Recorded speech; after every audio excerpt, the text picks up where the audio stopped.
आप श्री शिव महापुराण की द्वितीय रुद्र संहिता के प्रथम सृष्टि खंड का श्रवण कर रहे हैं। छठा अध्याय कथा का नाम है महाप्रलय काल में केवल सद्ब्रह्म की सत्ता का प्रतिपादन, उस निर्गुण निराकार ब्रह्म से ईश्वर मूर्ति सदाशिव का प्राकट्य, सदाशिव द्वारा स्वरूप भूत शक्ति अंबिका का प्रकटीकरण, उन दोनों के द्वारा उत्तम क्षेत्र काशी या आनंदवन का प्रादुर्भाव, शिव के वामांग से परम पुरुष विष्णु का आविर्भाव तथा उनके सकाश से प्राकृत तत्वों की क्रमशः उत्पत्ति का वर्णन। ब्रह्मा जी बोले, हे ब्रह्मा, हे देवशिरोमणे, आप सदा समस्त जगत के उपकार में ही लगे रहते हैं। आपने लोगों के हित की कामना से यह बहुत उत्तम बात पूछी है, जिसके सुनने से संपूर्ण लोगों के समस्त पापों का क्षय हो जाता है। उस अनामी शिव तत्व का मैं आपसे वर्णन करता हूँ। शिव तत्व का स्वरूप बड़ा ही उत्कृष्ट और अद्भुत है, जिसे यथार्थ रूप से न मैं जान पाया हूँ, न विष्णु ही जान पाए और न अन्य कोई दूसरा ही जान पाया है। जिस समय ये प्रलय काल हुआ उस समय समस्त चराचर जगत नष्ट हो गया, सर्वत्र केवल अंधकार ही अंधकार था। न सूर्य ही दिखाई देते थे और अन्यान्य ग्रहों तथा नक्षत्रों का भी पता नहीं था। न चंद्र था, न दिन होता था, न रात ही थी। अग्नि, पृथ्वी, वायु और जल की भी सत्ता नहीं थी। उस समय प्रधान तत्व अव्याकृत प्रकृति से रहित सूना आकाश मात्र शेष था। दूसरे किसी तेज की उपलब्धि नहीं होती थी। अदृष्ट आदि का भी अस्तित्व नहीं था। शब्द और स्पर्श भी साथ छोड़ चुके थे। गंध और रूप की भी अभिव्यक्ति नहीं होती थी। रस का भी अभाव हो गया था और दिशाओं का भी भान नहीं होता था। इस प्रकार सब ओर निरंतर सूची भेद्य घोर अंधकार फैला हुआ था। उस समय तत्सत ब्रह्म, इस श्रुति में जो सत सुना जाता है, एकमात्र वही शेष था। जब यह वह ऐसा जो इत्यादि रूप से निर्दिष्ट होने वाला भावाभावात्मक जगत नहीं था, उस समय एकमात्र वह सत ही शेष था, जिसे योगी जन अपने हृदयाकाश के भीतर निरंतर देखते हैं। वह सत्तत्व मन का विषय नहीं है। वाणी की भी वहां तक कभी पहुंच नहीं होती। वो नाम तथा रूप रंग से भी शून्य है। वो न स्थूल है, न कृश है, न ह्रस्व है, न दीर्घ है, न लघु है और न गुरु ही है। उसमें न कभी वृद्धि होती है और न ह्रास ही होता है। श्रुति भी उसके विषय में चकित भाव से है, इतना ही कहती है, अर्थात उसकी सत्ता मात्र का ही निरूपण कर पाती है, उसका कोई विशेष विवरण देने में असमर्थ हो जाती है।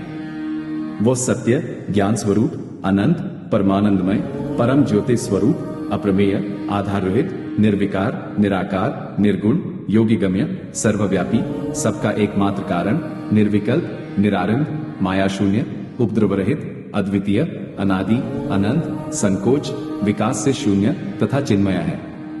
जिस परब्रह्म के विषय में ज्ञान और अज्ञान से पूर्ण उक्तियों द्वारा इस प्रकार ऊपर बताए अनुसार विकल्प किए जाते हैं, उसने कुछ काल के बाद सृष्टि का समय आने पर द्वितीय होने की इच्छा प्रकट की।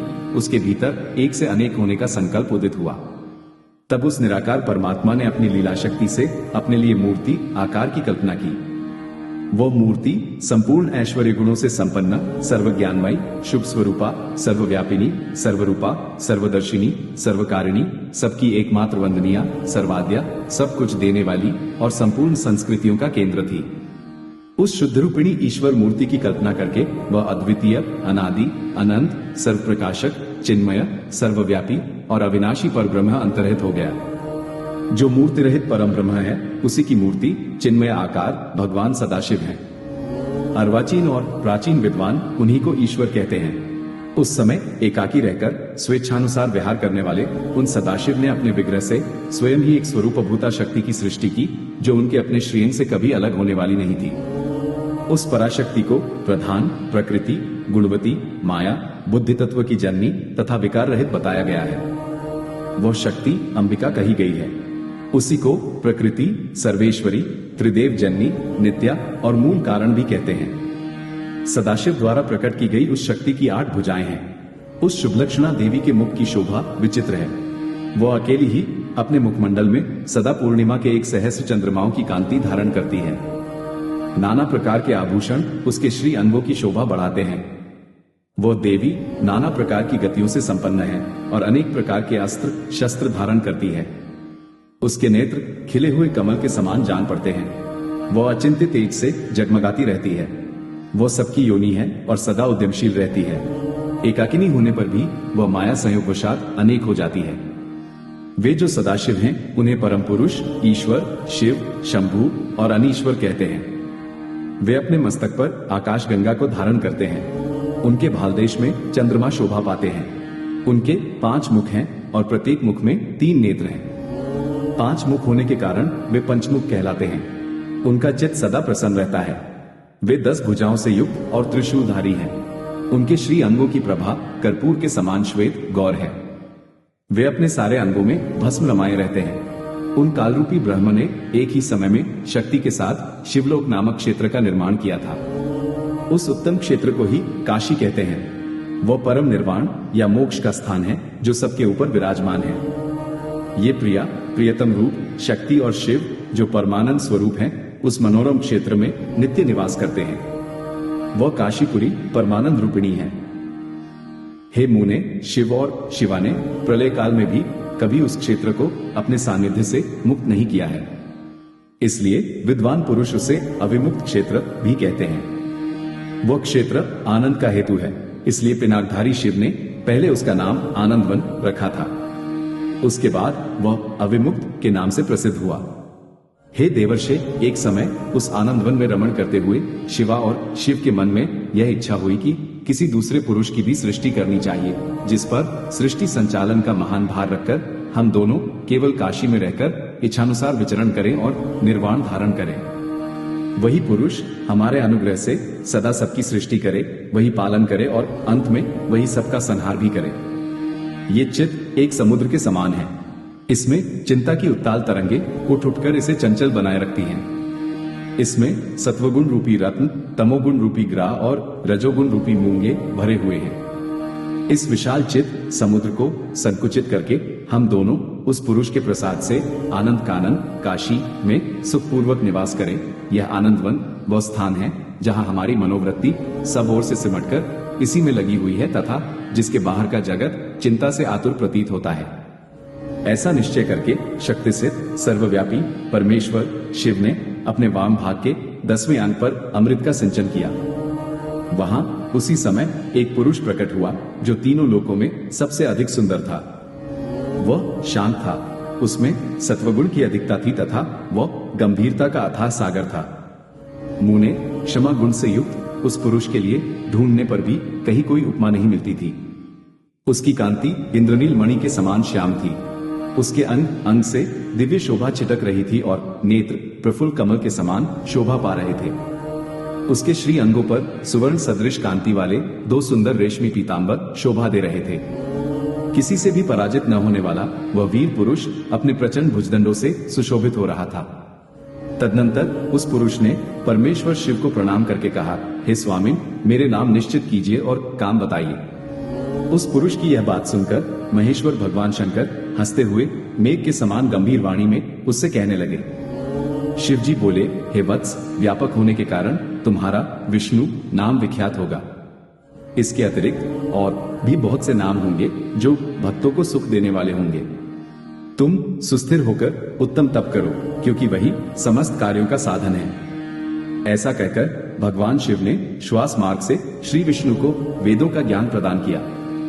तदनंतर अपनी महिमा से कभी च्युत न होने वाले श्री हरि भगवान शिव को प्रणाम करके बहुत बड़ी तपस्या करने लगे और शक्ति सिद्ध परमेश्वर शिव भी पार्षद गणों के साथ वहां से अदृश्य हो गए। 12,000 दिव्य वर्षों तक तपस्या करने के पश्चात भी विष्णु अपने अभीष्ट फल स्वरूप सर्वस्व देने वाले भगवान शिव का दर्शन प्राप्त न कर सके। तब विष्णु को बड़ा संदेह हुआ। उन्होंने हृदय में शिव का स्मरण करते हुए सोचा कि अब मुझे क्या करना चाहिए। इसी बीच शिव की मंगलमयी आकाश वाणी हुई कि संदेह दूर करने के लिए पुनः तपस्या करनी चाहिए। शिव की उस वाणी को सुनकर विष्णु ने ब्रह्म में ध्यान को अवस्थित कर पुनः दीर्घ काल तक अत्यंत कठिन तपस्या की। तदनंतर ब्रह्म की ध्यानावस्था में ही विष्णु को बोध हो आया और वे प्रसन्न होकर ये सोचने लगे कि अरे, वह महान तत्व है क्या। उस समय शिव की इच्छा से तपस्या के परिश्रम में निरत विष्णु के अंगों से अनेक प्रकार की जलधाराएं निकलने लगी। हे महामुने, उस जल से सारा सूना आकाश व्याप्त हो गया। वह ब्रह्मरूप जल अपने स्पर्श मात्र से सब पापों का नाश करने वाला सिद्ध हुआ। उस समय थके हुए परम पुरुष विष्णु मोहित होकर दीर्घ काल तक बड़ी प्रसन्नता के साथ उसमें सोते रहे। नार अर्थात जल में शयन करने के कारण ही उनका नारायण ये श्रुति सम्मत नाम प्रसिद्ध हुआ। उस समय उन परम पुरुष नारायण के अतिरिक्त दूसरी कोई प्राकृत वस्तु नहीं थी। उसके बाद ही उन महात्मा नारायण देव से यथासमय सभी तत्व प्रकट हुए। हे महांते, हे विद्वन, मैं उन तत्वों की उत्पत्ति का प्रकार बता रहा हूं, सुनिए। प्रकृति से महातत्व प्रकट हुआ और महातत्व से सत्व आदि तीनों गुण। इन गुणों के भेद से ही त्रिविध अहंकार की उत्पत्ति हुई। अहंकार से 5 तन्मात्राएं हुई और उन तन्मात्राओं से 5 भूत प्रकट हुए। उसी समय ज्ञानेंद्रियों और कर्मेंद्रियों का भी प्रादुर्भाव हुआ। हे मुनिश्रेष्ठ, इस प्रकार मैंने आपको तत्वों की संख्या बताई है। इनमें से पुरुष को छोड़कर शेष सारे तत्व प्रकृति से प्रकट हुए हैं, इसलिए सब के सब जड़ हैं। तत्वों की संख्या 24 है। उस समय एकाकार हुए 24 तत्वों को ग्रहण करके वे परम पुरुष नारायण भगवान शिव की इच्छा से ब्रह्मरूप जल में सो गए। इस प्रकार श्री शिव महापुराण के अंतर्गत द्वितीय रुद्र संहिता के प्रथम खंड में सृष्टि उपाख्यान का विष्णु उत्पत्ति वर्णन नामक छठा अध्याय पूर्ण हुआ।